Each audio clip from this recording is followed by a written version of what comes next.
اے نادان، تو اللہ کی نافرمانی کرتا ہے؟ تاسل الہ، تو اللہ کی نافرمانی کرتا ہے؟ وَأَنْتَ تُظْهِرُ حُبَّهُ، اور تو اپنی زبان سے محبت کا اظہار کرتا ہے تو اللہ کی نافرمانی کرتا ہے۔ تمہاری زندگی میں نماز نہیں، جلوس نکاح نکالے جاتے ہیں، جلوس میں نعرے بازیاں ہوتی ہے، ہلڑ بازیاں ہوتی ہے، مگر نمازوں کا کوئی پتہ نہیں۔ بھائی دیکھیں ان نبی کے محبان کو، یہ جلوس تو نکل رہا ہے، آئی لو محبت کا نعرہ تو لگ رہا ہے، یا رسول اللہ کا نعرہ تو لگ رہا ہے، نعرہ حیدر کا نعرہ تو لگ رہا ہے، مگر کیا اس نے سڑک کے کنارے نماز پڑھی؟ اس نے مسجد میں آ کے نماز پڑھی؟ نماز کے وقت نماز ادا کیا؟ سنت پڑھی؟ فرض ادا کیا؟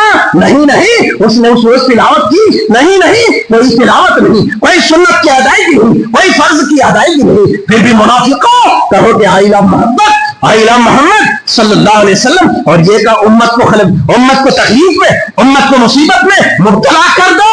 یہ بردباری نہیں، یہ محبت نہیں، یہ پلے درجے کی خباثت ہے۔ اگر تمہارے سینے میں محمد مصطفیٰ صلی اللہ علیہ وسلم کی محبت نہیں ہے، میرے یارو سنو، شاعر کہتا ہے تاسل الہ، اے نادانو تم اللہ کی نافرمانی کرتے ہو۔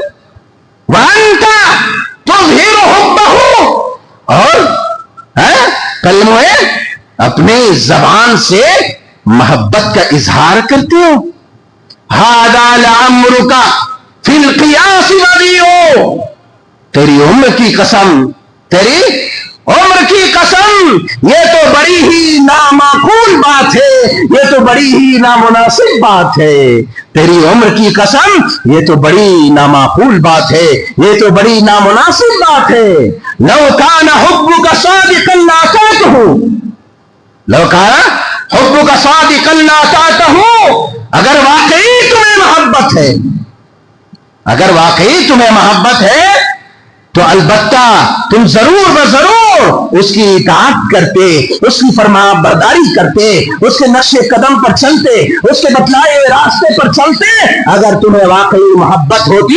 اس لیے کہ ان المحب لمن یحب مطیع، اس لیے کہ جو محبت جس سے کرتا ہے اپنے محبوب کے نقش قدم پر چلتا ہے، اپنے محبوب کی اداؤں کو اپناتا ہے، اپنے محبوب کی باتوں کو لیتا ہے، اپنے محبوب کے طور طریقے کو فالو کرتا ہے۔ اے مسلمانوں کے نوجوان